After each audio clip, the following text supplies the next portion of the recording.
Vídeo especial para o canal hoje, hein? Tudo bom, pessoal? Eu sou o Trevor, apresentando a primeira entrevista para o canal Relógio Sem Fronteiras, e realmente estou muito feliz e honrado em ter tido essa conversa com Niels Eggerding, né, o Managing Director da Frederique e Alpina.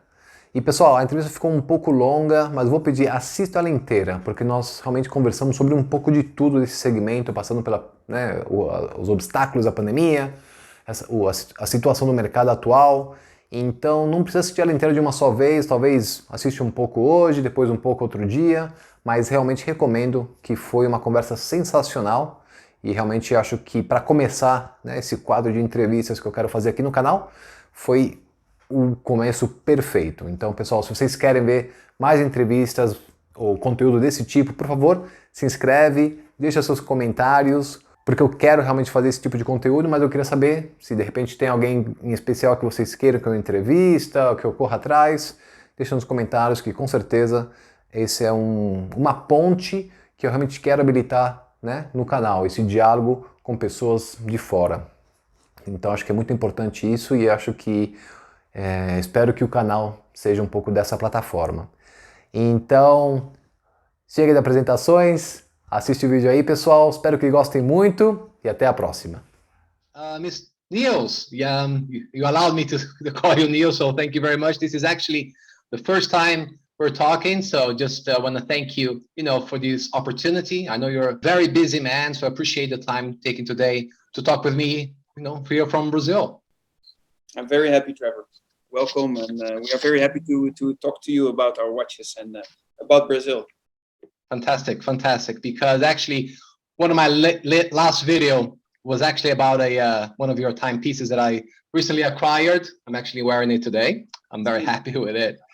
And the feedback has been fantastic. I mean, some people who didn't know the brand were very impressed, knew the brand, confirmed, just to reaffirm their opinions about the quality of the brand. So in terms of Brazil, are there any plans to increase? Is Brazil a part of your strategy? Just if you explain to me a little bit, to my audience, what's the plans for the Reconstant in Brazil?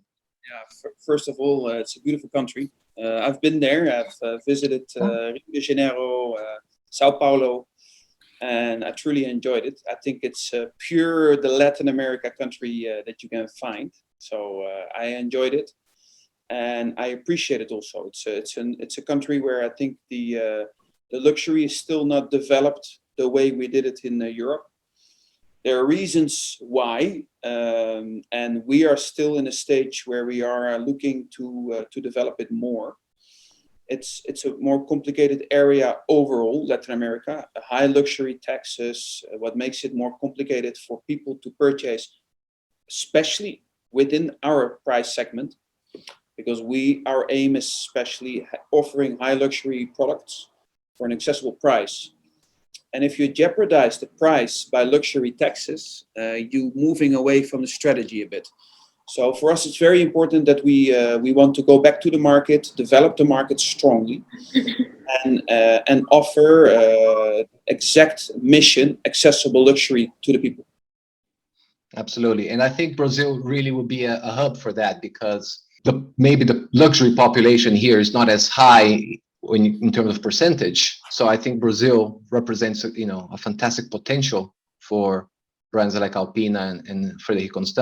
When you came down to Brazil, was it business, pleasure? What was the where did you go? Was it only Rio de Janeiro? Did you go to São Paulo?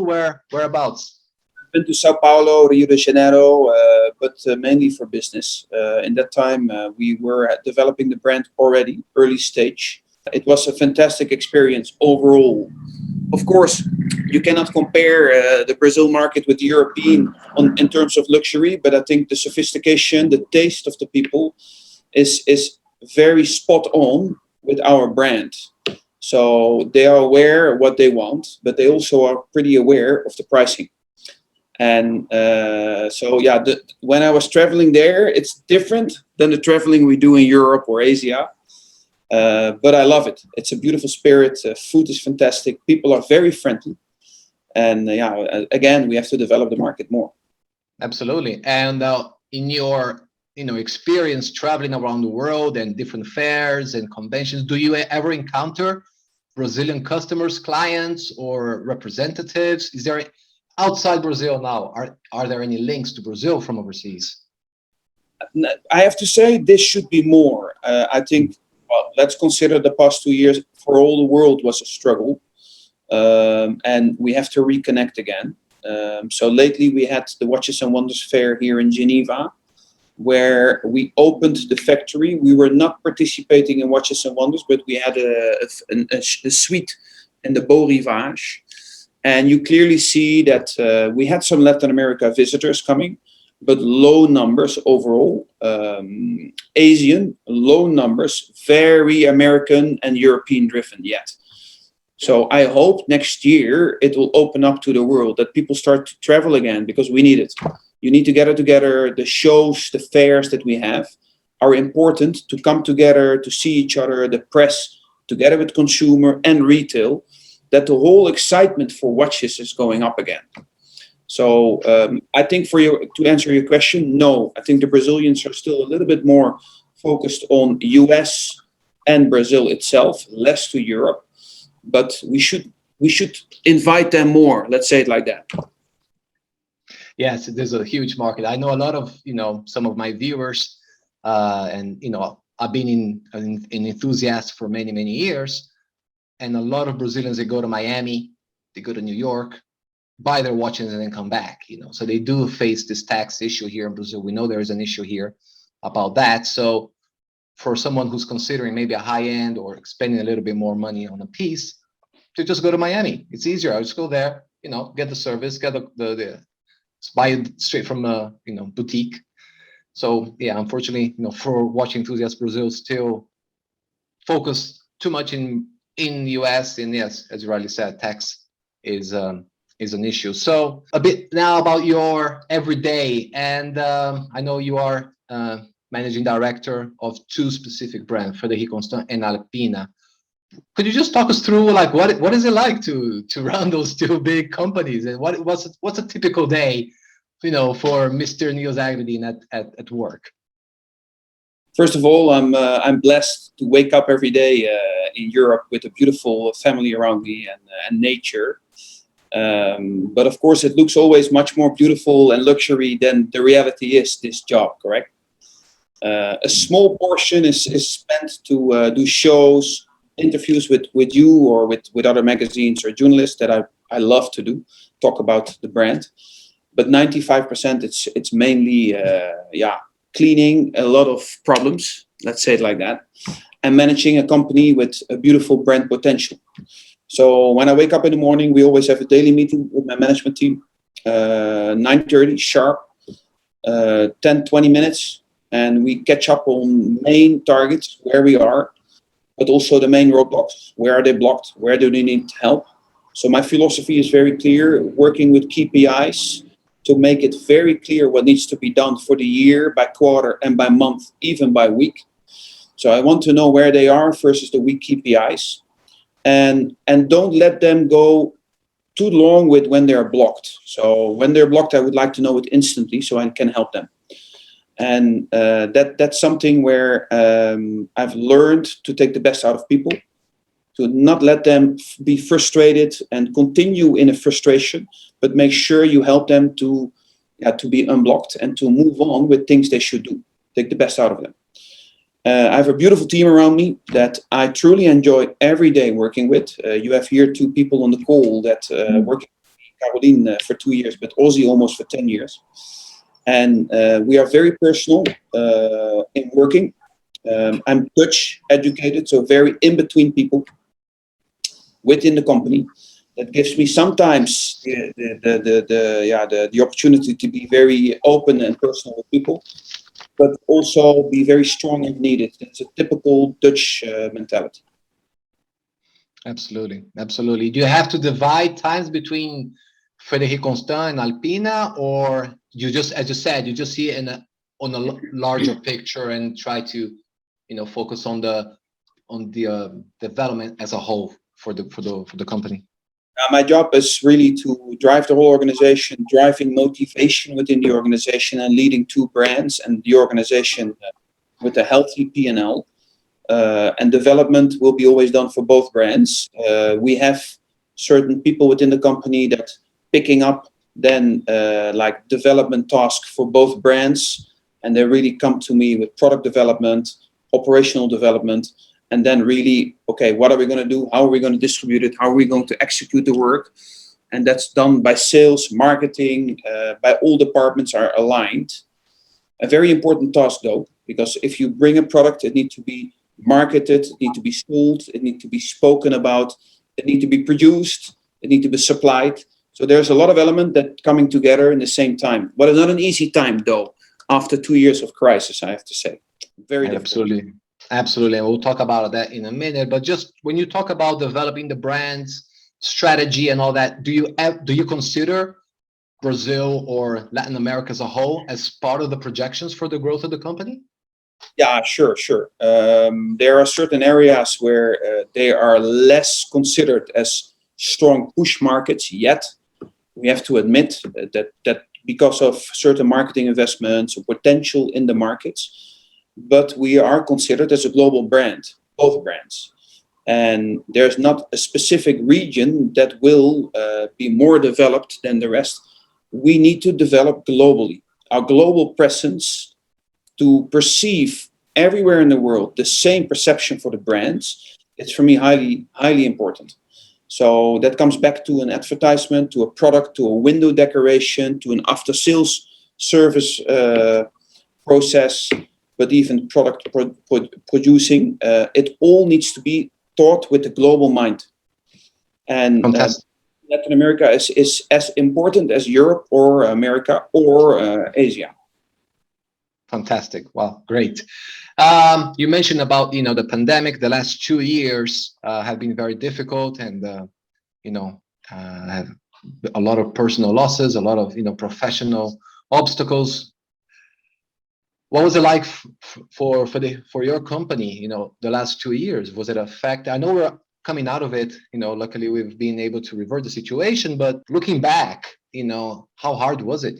How affected was your company during the pandemic? Yeah, it's a question that's asked many times, and I'm learning the more we develop ourselves within the process we are. So I can give you a different answer than I would done now half a year ago. I think we learned a lot. That's one.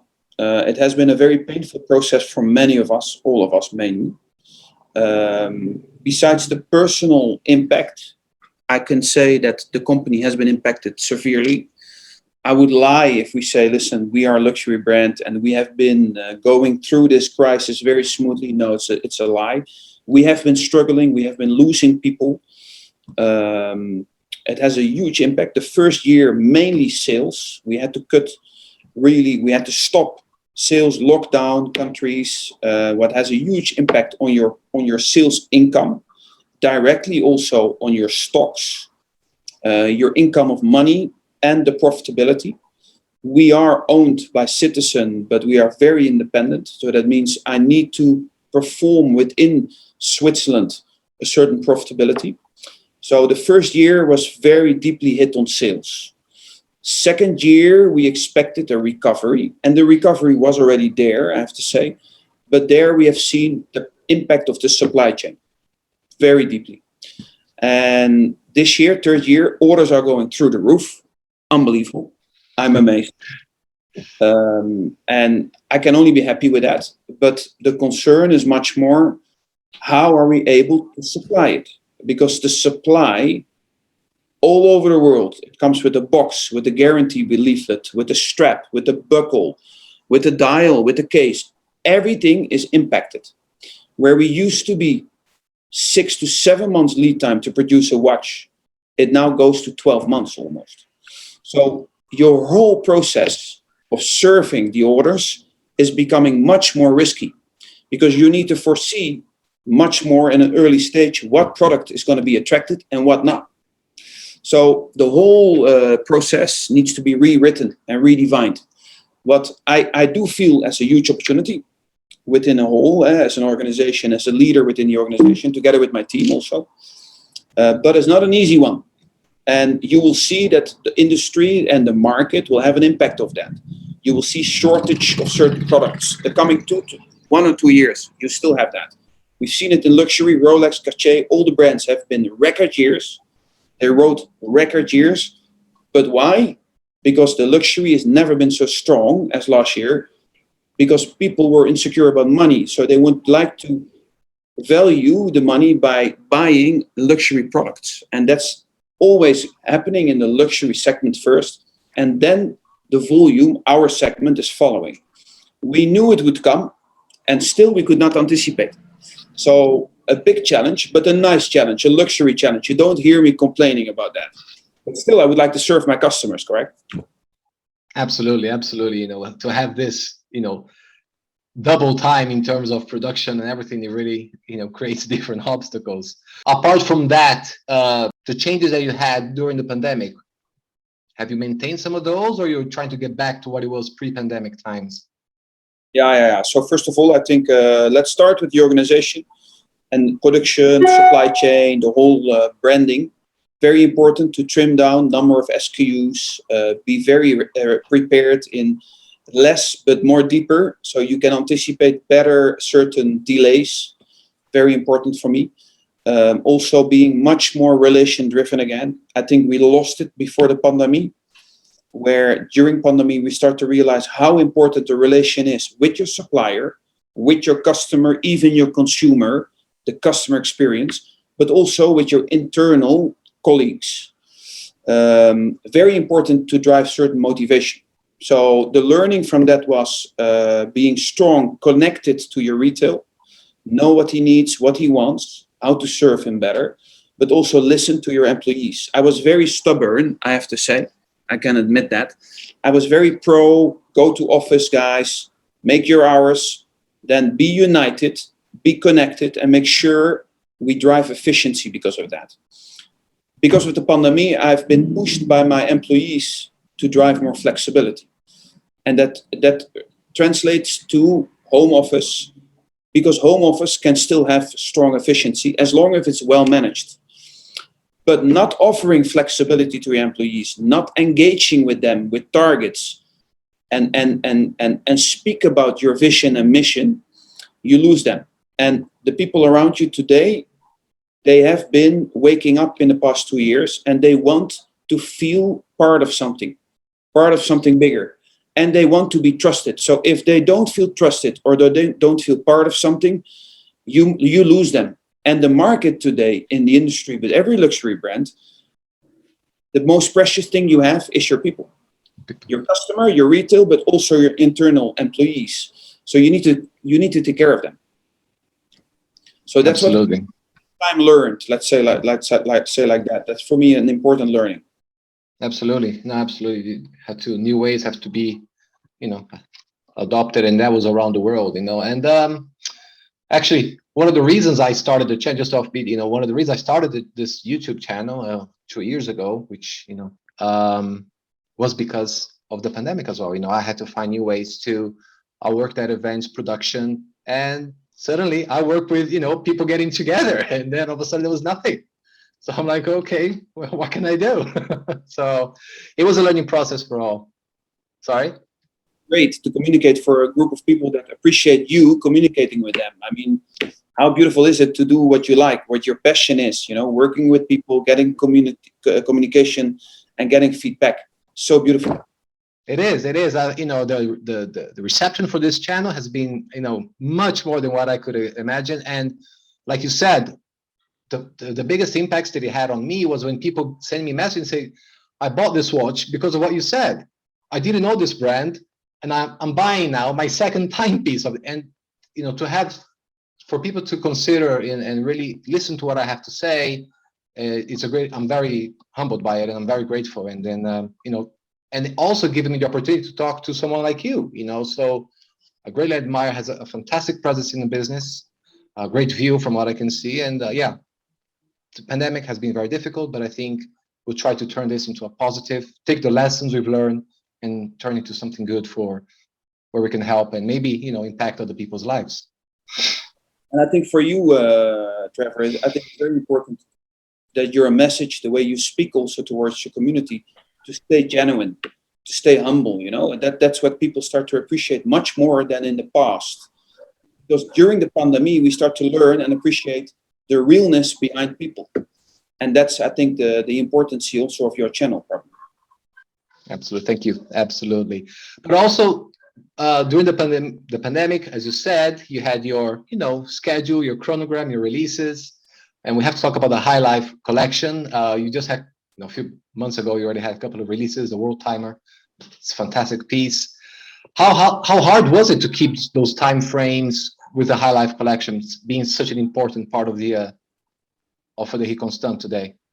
So that's a good question. That's a very difficult one because I started in late 2018 as a managing director, taking over the leadership of the company, and I wanted to introduce the High Life collection. And that time, I discussed with Peter and Aletta, the founders of the brand. Listen, I would like to take over, but I would like to do the High Life collection to bring it back as an integrated bracelet design. Why? Because we were very classical as brand, and what we could see when I was traveling the world is that we were losing market share because we were too classic. So that's a very typical one. So we were always very classic. That's typically our DNA. But the customer was purchasing from my brand 1, 2, 3 pieces of a leather strap classical watch. Could be a manufacturer, could be a regular automatic or a quartz. But then he wanted something more sport chic. And what happened? We lost him because we could not answer his question for that. And therefore, I saw an opportunity when traveling around the world that we had to bring back a more statement product that was bridging between classic and sport chic. And that was the High Life. So we kept it chic, we kept it elegant, more classic, but then with the bracelet, very own identity. I worked on that like 1.5 years. And when I wanted to launch it in 2020, early 2020, I was ready for the year. I said, listen, guys, this is going to be a big bang. This is going to be my winning move this year. And then we all know a huge virus came in and the pandemic started. And my whole launch plan was disrupted big time. So yeah, you had to go back to the drawing table, wipe off everything from your table and start to design your launch plan. Luckily, again, coming back to having great people around me, we brainstormed, we discussed, we looked at the competition, and we decided to really cut the launch plan, but focus on the High Life launch. And that was that year in 2020 where we really introduced the High Life by video introductions, going when we had a window to journalists and to markets, visit markets, and explain the story behind the High Life. Since then, a huge success, I have to say. We gained significant market share, and more importantly, the High Life really helped us to grow in a difficult time. And that was because you were able to offer a different kind, try to be more contemporary in a way. So you think Frederique Constant is always seen as a classic, more dress watch type of watch, and then so it helps you to be more with your. It helped us basically to stay close to our target group, the classical target group that we had, the customer that always appreciated the brand. But in this time, he had already a watch or two, and he was willing to buy this second watch or the third watch, the High Life. But more importantly, the group that we were never entering in, that found our brand a bit too classical, now started to be attracted by our brand. So we didn't move out our existing customer group, but we enlarged it, our customer target group. So it gave us a more space to grow. And that was necessary. It was a mandatory moment to grow with the brand in terms of market share. And that helped definitely by the High Life. How was the reaction from the clients and customers? Was it what you expected? What was the feedback you got from the audience? Way more positive than we were expecting, because we were estimating certain sales results, but the sales were going crazy. since 2020, but definitely 21, when it started to hit, we have seen orders that we could not supply anymore. So America woke up, and America never started to go back in lockdown, and there the product was a hit. We launched Open Heart, so the heartbeat in a 41 millimeter case where you interchange the bracelet very easily, typically our DNA. And besides that, we had the COSC, the certified chronometer, for a very accessible price. But on top of that, we had a manufacturer perpetual calendar. So we had a whole concept prepared where a retailer could have like 5 to 6 references in his window that really communicated. And that was, I think, the biggest success, because when the retail started to open up again, they were willing to do certain things like concept implementation again, because they were fresh, they were looking for opportunities, and they saw the opportunity. So we had that little window of success, and that helped us to gain, of course, also positiveness, sales positiveness at the retail level, and that's what we needed. And from there on, we started to rebuild even further with the High Life. So for now, it's like 30 to 35% of our sales, the High Life. So it's significant sales happening in 22 now. Fantastic. Did you also see, do you think you went to a younger? Yeah, it is a bit younger. It's a customer that appreciates the shapes, appreciate a bit more the sport chic mentality, like the Nautilus. We all know them, the AP, the Nautilus, but they simply don't want to spend so much money for such an expensive watch. But they still feel very comfortable with the look and feel. And there is where we step in typically. High luxury, high finishing, but an accessible price. I mean, the COSC is just below $2,000. I mean, you cannot find it anywhere in any other brand with such a beautiful finishing. So I think that was also the sweet spot we stepped in. Absolutely. And I mean, you were able, I don't know how you were able to do a tourbillon perpetual calendar on a, what was a 38 millimeter? I mean, that's amazing. The 41, it was also the case of 41 High Life, where we had the perpetual calendar tourbillon starting for a price around $20,000 US. I think $22,000 US. So by far the most accessible perpetual tourbillon in the market, but then also with a very shaped design of an iconic case. And I think that was exactly what the customer wanted. And just on a production perspective, how hard is it to do something like that and still be able to offer a final product to the client as such a, I mean, it's a lot of money, but when you compare to the other ones or the market, how are you able to offer such high-end pieces with such affordable prices?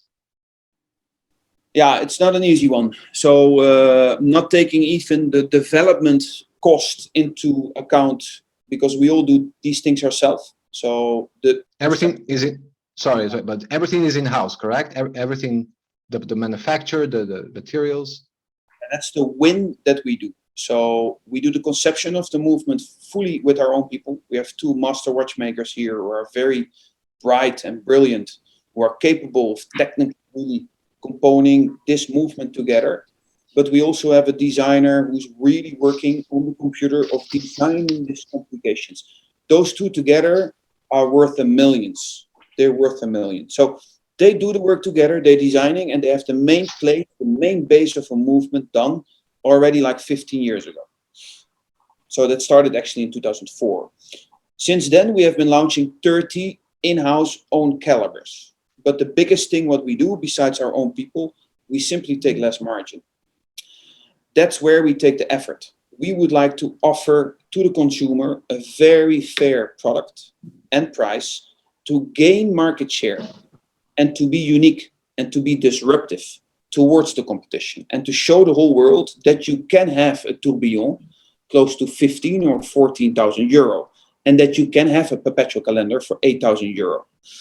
That's the trick, and that's where we would like to disrupt. You burst the big bubble with your perpetual calendar, but of course it's a big success for us. Fantastic. I have a couple of questions from some of my audience. A couple of guys sent a few questions, and I'm going to read one from Flavio Maia, who is he has actually a very active forum here in Brazil. He's very knowledgeable, and he asked, is it Frederique constant intention to gradually replace all your escapement with the silicon ultra high beat in a similar way that Omega did with the coaxial, or will it be something exclusive and limited with specific watches? Yeah, he's referring to the Monolithic, the 40 Monolithic that we have been launching, where we replaced 26 crucial components of the assortment. And we would love to, but we also need to realize that that assortment has been beating in 300 years in a watch. Our oscillator is now there for 2 years, 1 year on. So I'm happy if I can steadily and stably produce this in large scale and make it more accurate and accurate and accurate, and potentially the most accurate mechanical watch ever made in Swiss history, than to really go wild with a lot of complications yet. But of course, very clearly, in the coming 10 years, you can expect this will come back as a red line through the brand innovations. You will see it more and more coming. No, I actually made a video about the Monolithic, and it's just amazing technology innovation what you guys did. And how hard is it to innovate these days? I mean, you are able to produce amazing quality, fantastic pieces.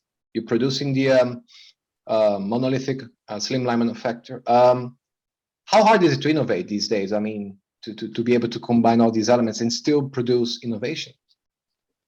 I think it's as hard as it was 20 years ago. It will continue to be accessible in a way, as long as you're open to collaborate and to find and look for it. Many watch brands around me, they're scared and they stay within the square, typically Swiss, they stay in the square where they like to work, and they sell very well. So why would they continue to push themselves outside to innovate? For us, we are next year 35 years young. We are fighting with giants around me that are existing between 150 and 200 years. So by just continuing within the square, I will never win. So it's in our DNA to constantly look for innovations. We did it with the smartwatch in that time. We did it with the perpetual calendar. We did it with the chronograph flyback. We do it today with the Monolithic. And we will continue doing it. The plan. So at the past 3 years I did was very clear, innovative on manufacture. And the coming 3 years, you will see much more innovations coming back in manufacture. Without forgetting that we are continue to be available between 600 and 2,000, 3,000 euro, where the mass takes place. But my dedication is to develop and innovate more in manufacture. Fantastic. Another question from one of my viewers: when will there be an official distribution of Alpina in Brazil?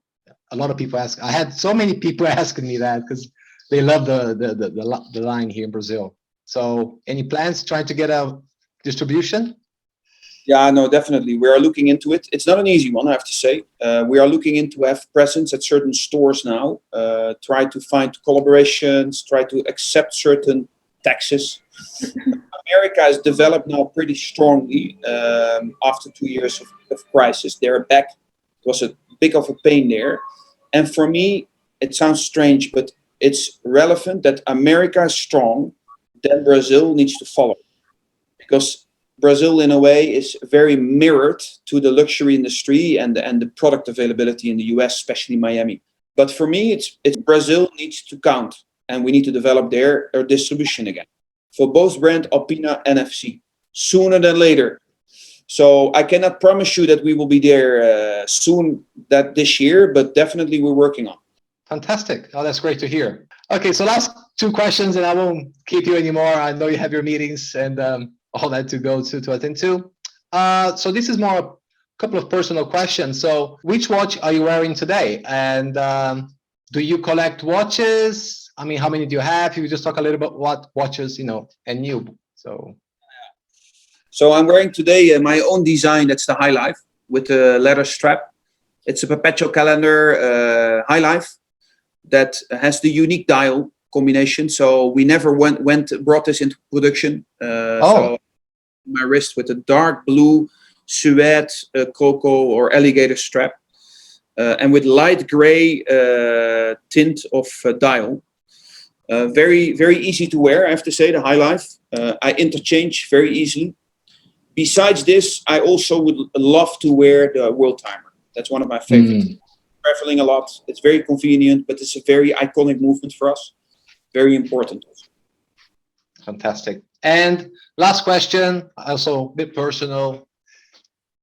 Considering your experience, as MD for two such important brands and being in the industry for so long, how do you define time? What does time actually means to you? Yeah. When we get older, it gets a different value. So, and I'm still young though, but I think for me it's important that time is important for me to spend it on the right thing. So the time is already so short, and time flies when you look back into the past 10 years what happened. But the memory is still something that you keep. So for me, it's really doing the things that your passion is, doing something that you really appreciate, that you enjoy, and don't continue doing what you don't want.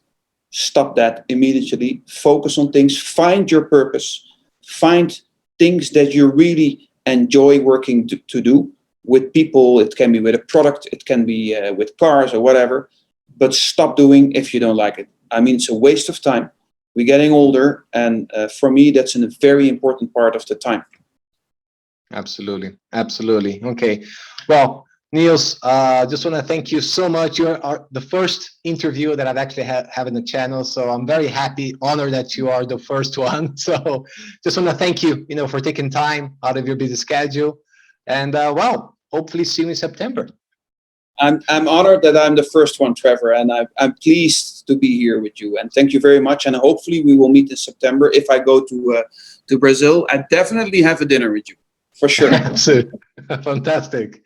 Okay, Niels and everyone else on the call here, I want to thank Caroline and Ozzy who made this possible as well. Thank you so much for answering my emails and setting the whole thing up. Thank you very much, everyone. Yeah. Trevor, all the best. Thank you. Okay, bye-bye, guys. Bye.